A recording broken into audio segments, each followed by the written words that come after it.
Welcome to Penrose Learning, where we make understanding easy.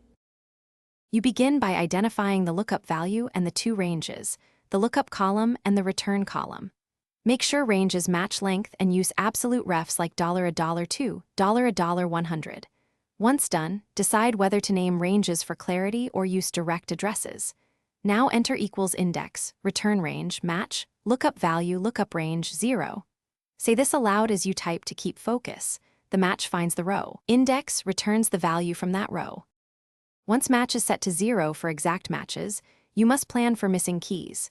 You wrap index/match with ifr or ifna to return a friendly message or blank instead of hash and /a. If you need multiple columns, point index at a multi-column return range and supply a column number or use nested index for dynamic column selection. Also, make sure lookup range is a single column. If not, match will misbehave. Test with known values to confirm behavior before copying formulas. To finish, lock your ranges with $, and copy the formula across or convert your data to an Excel table so ranges auto-expand. Make sure data types match.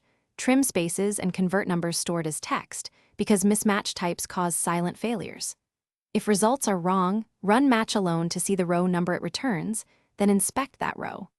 If you still see errors, try ifr to capture them and then fix the underlying lookup or range misalignment.